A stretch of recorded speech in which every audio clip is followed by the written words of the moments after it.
Bonjour à tous et bienvenue dans ce nouveau tutoriel qui va traiter des renders, donc render en français rendu, et des différents modes de fusion. Alors pour ça, on va aller chercher différents renders. Vous allez faire une recherche Google et vous allez taper render, valider. Et la deuxième choix de Google, c'est Planet Render V3. Vous allez cliquer dessus. Et vous allez vous rendre compte que les renders sont classés par catégorie. La catégorie la plus classique, celle que vous rencontrez en général pour tout ce qui est wallpaper, c'est la catégorie abstraite. Donc ce sont des renders qui sont en général générés par des logiciels d'image de synthèse comme C4D le plus connu. Et vous allez souvent entendre parler de render C4D, donc c'est ce genre de rendu des images abstraites. On va en prendre un au hasard pour l'utiliser. Vous cliquez dessus. Vous le prenez, on va attendre qu'il se charge, voilà, vous le prenez, vous le mettez sur votre bureau. On va fermer cette fenêtre. Comme je vous ai dit, dans les différentes catégories, vous avez des catégories assez connues comme tout ce qui va être animation, manga, comique. Et pour justement traiter des différents modes de fusion de calque, on va prendre une image comme celle-ci où il y a une source de lumière. Donc vous cliquez dessus. Vous avez donc un personnage. En attendant que ça charge, on va lancer Photoshop de suite. Voilà. Dans Photoshop, on va tout de suite ouvrir notre document render qu'on a pris ici. Voilà, l'ouvrir. On revient sur Firefox. On prend notre document du personnage.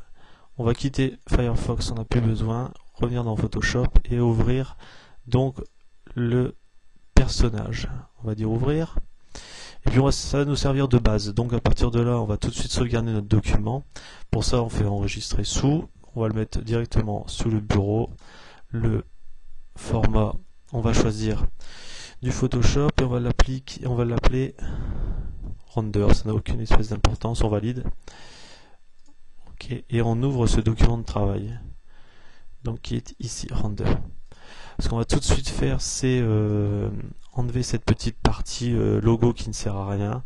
Pour ça, vous prenez votre lasso, vous sélectionnez cette zone, vous appuyez sur suppression, encore un petit morceau, suppression, commande D pour désélectionner.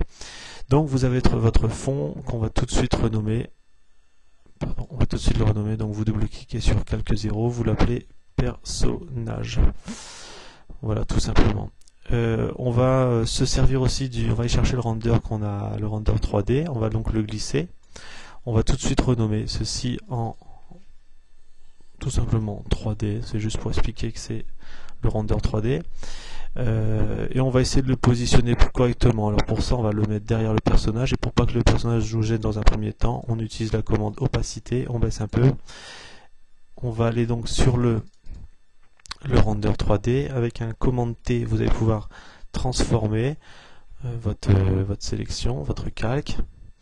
Et puis vous essayez de le positionner pour qu'il prenne une bonne partie de l'image, tout simplement. Bon, vous double-cliquez pour valider.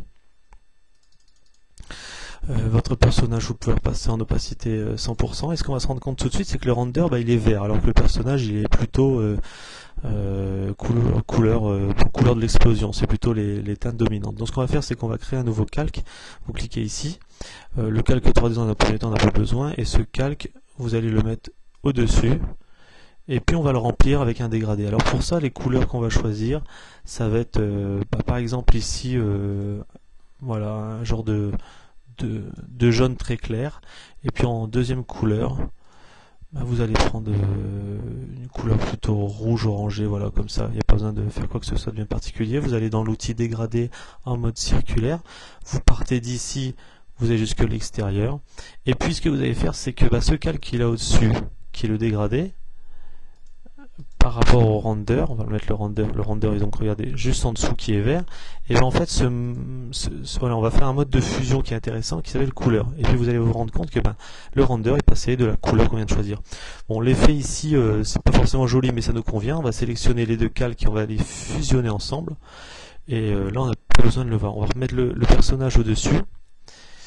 Et puis là, toujours pour expliquer les différents modes de fusion, on va dupliquer le personnage. Donc vous allez le dupliquer une seconde fois. Et puis on va créer un nouveau document noir.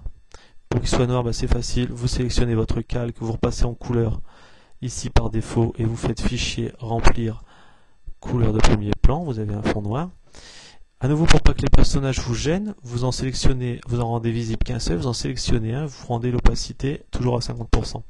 Vous retournez sur votre calque, le calque noir, et vous allez utiliser un effet. Donc vous allez dans filtre rendu, vous allez utiliser l'effet halo, c'est un effet que vous allez souvent utiliser. Pour ça, je vous conseille le 105 mm. Vous mettez un petit peu de puissance. Vous essayez de trouver la source de lumière, donc par exemple, on va dire qu'elle est à peu près ici. Validez.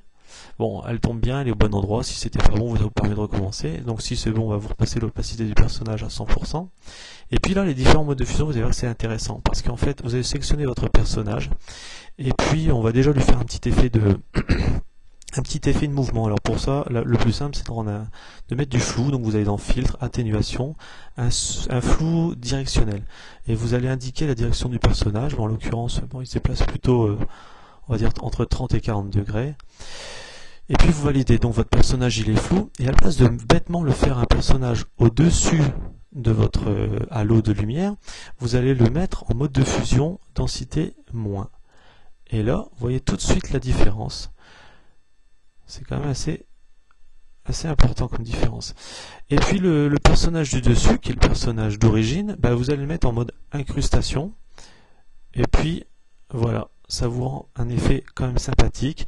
Donc à partir de 3 calques, un qui va être d'origine en mode incrustation, un qui va être en mode densité linéaire moins et un calque généré directement sous Photoshop, et si on reprend l'image de départ, vous aviez une image comme celle-ci, assez plate, sans aucun mouvement, sans aucun effet, et puis vous avez obtenu ce résultat qui est beaucoup plus sympathique.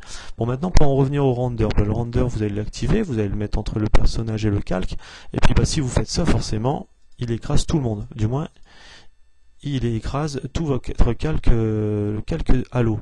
Alors pour pas qu'il passe sur tout le monde, on va utiliser une fonction très importante qui est le masque de fusion. Le masque de fusion, ça permet de garder son image de départ, mais en ne laissant afficher qu'une partie. Vous allez sélectionner votre personnage, pour ça vous allez appuyer sur la commande, et vous allez cliquer, et vous avez une sélection de votre personnage. Bon, moi ce qui m'intéresse, c'est j'ai pas forcément besoin des balles, donc on va les enlever. Donc avec la touche Alt, vous enlevez l'ensemble ici des balles. Et puis nous, c'est pas cette partie-là qu'on a envie de garder.